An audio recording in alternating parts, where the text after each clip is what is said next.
Good morning, everyone. My name is Colton Davis, and today I'll be speaking to you about golf. Golf is a sport of precision and patience. Surprisingly, next to football, golf is the hardest sport I've ever played. In theory, golf is a simple sport, but in reality, it's a game I believe that can never be perfected, no matter how much you play or how much you practice. Also, I believe that golf is one of the last honest sports there is, because it's truly up to the individual whether or not their scorecard matches their play. The game of golf has been around for centuries. It began in Scotland in the late 15th century. The Scots played the game in its most simple form. They took a club, swung at a ball, and attempted to get from point A to point B in the least number of strokes possible. They called this game clubs and balls. The modern game of golf is played very similarly to how they played it, except there's been many improvements to the clubs we use and the courses we play on. The game of golf today can be played on a well-maintained course or even a field of grass. But I believe some of the most beautiful places on earth are on the golf course. I was introduced to the game of golf before I could even walk, and it's something I've always been truly passionate about. My granddad bought me my first pair of golf shoes and a rule book before I was born. Also, I received my first plastic toy club set from my parents with a wiffle ball when I was only 9 months old, and it quickly became my favorite thing to play with. I would go with my dad every chance I got to the golf course, and he would teach me the basics of the game. Whenever my parents traveled around the country, I would go play different courses with them every chance I got. During the summer, my parents would enter me in tournaments where I would compete and play against other people. When I wasn't on the golf course, I was practicing from sunup to sundown on the range, hitting thousands of golf balls. When I was a kid, I would watch the pros on TV and dream one day that I would get to see them someday in real life. On my 12th birthday, my dad bought us tickets to the Masters tournament. The Masters tournament is a tournament in Augusta, Georgia that the professionals play at once every year. This will be a trip that I always remember for a lifetime, and I'm truly grateful he took me. Now I play for the Oakridge varsity golf team, and I have ever since I was a freshman. I've always been told that golf is something you can play your entire life, and that is what I plan to do.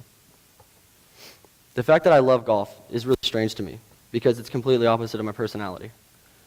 As some of you know, the game of golf takes a lot of patience and dedication to be really good. Also, it takes a lot of submission and composure to stay calm during the game. Although I like to play with friends to relax and have fun, the competitive part of me always comes out, and I always want to win. I've never been a person who can take losing very well, so I've always wondered, why do I love golf so much? As I've grown up, different people of all ages have taught me different lessons about the game. Also, as I've grown up, the values of golf have changed for me. When I was young, I played for the sake of winning, and just because I loved the game. My dad taught me when I first started playing how to be competitive and aggressive and compete against myself. I would always get frustrated when I first started playing against him, but as I bettered my game and I got older and stronger, I was able to beat him every once in a while, even though he's not able to admit it. My favorite person to play with is my granddad. He taught me that in the game of golf, you face many adversities, just like you do in life. But there's always another hole and another round to do something great. He also told me that one bad hole doesn't necessarily equal a bad round. And also, he taught me that the patience and composure I needed to keep a cool head while I'm playing and not throw a club or throw a ball into a lake like I've been known to do. Above all else, he taught me to play with integrity. I believe all these lessons can be applied in life. There's many situations I've been in where it's been hard and I've been frustrated, but the game of golf has taught me to be patient, be still, think, and plan before my next move. Unlike other sports, golf is an individual sport. The outcome of the game is solely in the hands of the individual, and some days it can be really good, and some days it can be really bad. Some other lessons I've learned are from my high school golf coach, Farhat. He taught me not to overreact to the little things. Take each thing one step, one shot at a time. During the 4 years of golf and football I've spent with him, he taught me to learn to enjoy the things I do. During tournaments, he'll be the one to loosen me up or get me back on track to playing how I was.